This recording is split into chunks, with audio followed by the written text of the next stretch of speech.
శుభమస్తు.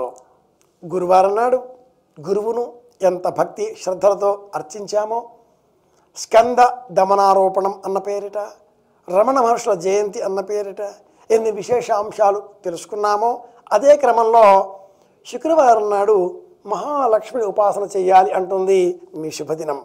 అయితే ఈ శుక్రవారానికి ఒక ప్రత్యేకత ఉంది. అది అష్టమి తిథి, సప్తమి తిథి ఉన్నది. సప్తమి ఉపరి అష్టమి తిథి కూడా ప్రవేశిస్తున్నది. చైత్రమాసంలో శుక్లపక్షంలో సప్తమి తిథి నాడు సూర్య దమనారోపణం అన్న పేరిట సూర్యనారాయణమూర్తిని అర్చించాలి అంటుంది సంప్రదాయం.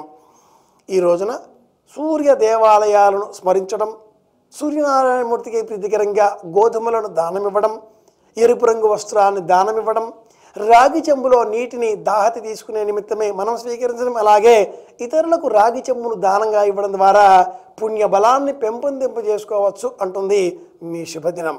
ఈ రోజున సూర్య దమన పూజ. ఈ సంకల్పంతో రాగి చెంబును అందులో గోధుమలు కానీ మంచినీరు కానీ నింపి ఆ చెంబును దానంగా ఇవ్వాలి. శ్రేయస్సు కలుగుతుంది. ప్రత్యేకించి ఈ రోజున చలివేంద్రములు ఉన్న చోట వ్యసనకర్రలు దానంగా ఇచ్చిన, చెప్పులు గొడుగు దానంగా ఇచ్చిన మేలు కలుగుతుంది. వారాధిపతిగా శుక్రుడిని, శుక్ర స్వరూపాన్ని, మహాలక్ష్మి స్వరూపాన్ని అర్చన చేసే సమయంలో శుక్రవారం నాడు మన ఇంటిలో శాశ్వతంగా ధనం నిలవ ఉండాలి, అలాగే మహాలక్ష్మి అనుగ్రహం లభించాలి అనుకునే వారంతా ఈ రోజున ఇనుప వస్తువులను దానంగా ఇవ్వాలి. ఇంటిలో అనవసరమైన లేక నిరుపయోగకరమైన ఇనుప వస్తువులు లేకుండా ఇంటిని పరిశుభ్రంగా ఉంచే ప్రయత్నం చేయాలి. సూర్యోదయానికి సంబంధించినంత మట్టుకు మొదటి జాము 6 నుంచి 9 ఈ మధ్య సమయంలో ఇంటిలో నిరుపయోగమైనటువంటి ఇనుప వస్తువులను ఇంటిలో నుంచి బహిర్గతపడే విధంగా పారవేసిన పక్షంలో అలాంటి వారి ఇంట్లో తప్పక శాశ్వతంగా స్థిరంగా మహాలక్ష్మి నివాసం ఉంటుంది అంటుంది మీ శుభదినం. ఇంటిలో శాశ్వతంగా లక్ష్మీ నివాసం ఉండాలి అంటే మట్టుకు రాగి, వెండి, స్వర్ణము అంటే బంగారము, ఇటువంటి లోహాలతో కూడుకున్నటువంటి వాటిని అధికంగా మనం వినియోగించాలి. దేవతారాధనలో ఆచమనం చేసే సమయంలో అనేకులు స్టీలు పాత్రలు, స్టీలు ఉద్ధరణలను వినియోగిస్తారు.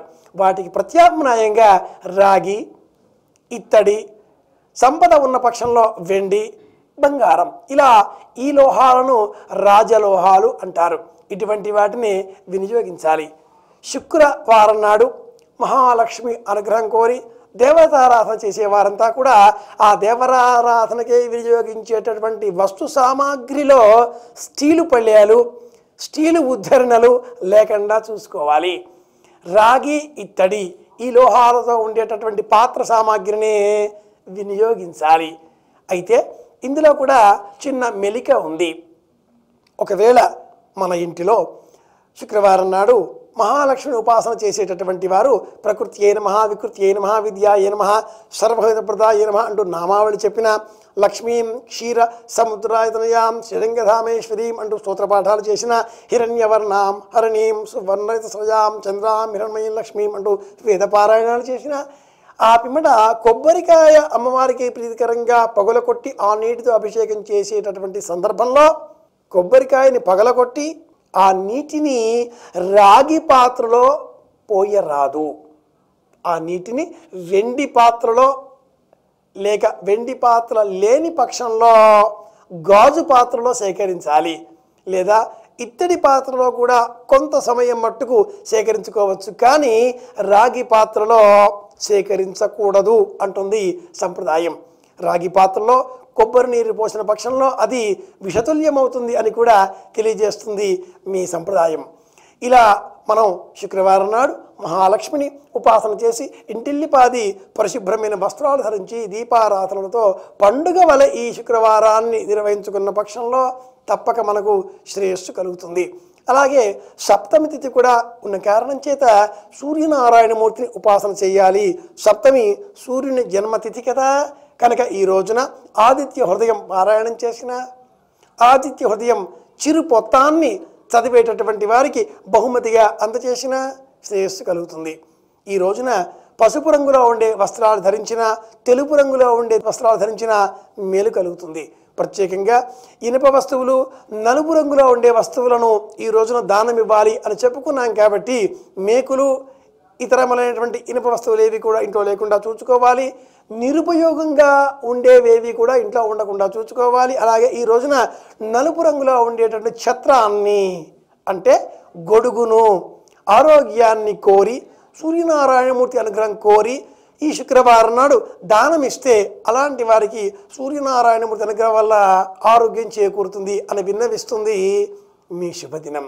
ఇవి ఈనాటి విశేషాంశాలు.